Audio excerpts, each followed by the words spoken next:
പല ഇന്ത്യൻ മീഡിയയും പെട്ടെന്ന് കയറി അങ്ങ് അടിച്ചു. ഇയാൾ പാകിസ്ഥാനാണ്, അതാണ് ഇതാണ്. കാരണം ഇവർ ബേസിക്കലി ഇത് ഓസ്ട്രേലിയൻ അതോറിറ്റി പറയട്ടെ ഇവരാര്, ഏത് ഒറിജിനാണ്, ഏത് പാസ്പോർട്ട് ഹോൾഡറാണ്. അതേപോലെ തന്നെ ഇനി ഓസ്ട്രേലിയയിൽ ഇതേപോലെ തന്നെ പഠിക്കാനുള്ള സ്റ്റുഡൻസും ഇങ്ങനെയുള്ള മുസ്ലിം കമ്മ്യൂണിറ്റികളും മറ്റുള്ള ആൾക്കാരും പോകുന്ന സമയത്ത് അവരുടെയും വിസ ഇവർ കർട്ടൈൽ ചെയ്ത് കട്ട് ഡൗൺ ചെയ്യാൻ സാധ്യതയുണ്ട്.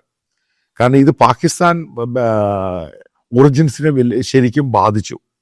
കാരണം നല്ലൊരു ശതമാനം പാകിസ്ഥാൻ ആപ്ലിക്കേഷൻസ് മുഴുവനും ഈ കണ്ടിന്യൂസ് ആയിട്ട് ഈ ആൻറ്റി സെമറ്റിക് ഇഷ്യൂസ് ഒക്കെ വന്നു കഴിഞ്ഞപ്പോൾ അവരും ഈ അറബ് കമ്മ്യൂണിറ്റിയുമാണ് ഈ സെമറ്റിക് ജൂസിനെതിരെ മുൻപന്തിൽ നിന്ന് പ്രശ്നങ്ങൾ ഉണ്ടാക്കിയതിൻ്റെ പേരിൽ അവർ പല വിസകളും അത് കൺട്രോൾ ചെയ്തു. അതേപോലെ പല ബംഗ്ലാദേശികളിലും വിസ കൺട്രോൾ ചെയ്തു. പക്ഷേ ഇന്ത്യൻ വിസയ്ക്ക് അതേപോലെ കൺട്രോൾ ഉണ്ടായില്ല. പക്ഷേ പല രീതിയിലും പഴയ പോലെ കൊടുത്തിന് മാസ് ഇമിഗ്രേഷൻ്റെ അകത്ത് മാറ്റങ്ങൾ കൊണ്ടുവന്നു. പക്ഷെ പാകിസ്ഥാനീസാണ് ഏറ്റവും കൂടുതൽ പ്രയോജനം കിട്ടിയത്. അപ്പോൾ അത് മാറ്റിയിട്ട് ഇന്ത്യക്ക് കൂടുതൽ, കാരണം ഇന്ത്യക്കാർ സമാധാന പ്രിയരാണ്.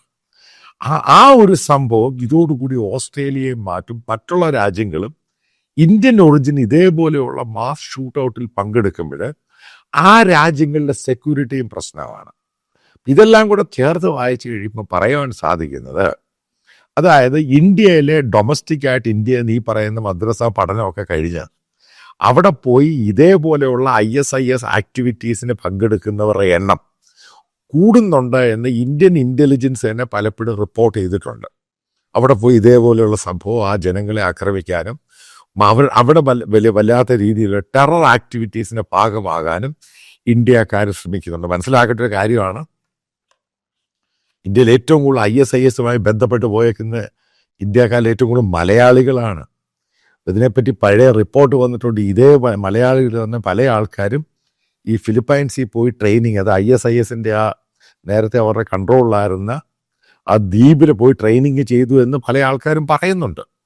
അപ്പോൾ അതെല്ലാം കൂടെ എസ്റ്റാബ്ലിഷ് ചെയ്യുകയാണ് ഈ അക്രമത്തോടു കൂടി ഇന്ത്യക്കാരും ഗ്ലോബലായിട്ടുള്ള ടെറർ അതിൻ്റെ മൊഡ്യൂൾസ് ആയിട്ട് പ്രവർത്തിക്കുന്നുണ്ട്. ഈ ഗവൺമെൻറ് ഓഫ് ഇന്ത്യ ഇത് സ്ട്രിക്റ്റായിട്ട് തന്നെ കൈകാര്യം ചെയ്യും. അതായത് ഒതുക്കിയേ മതിയാവത്തുള്ളൂ.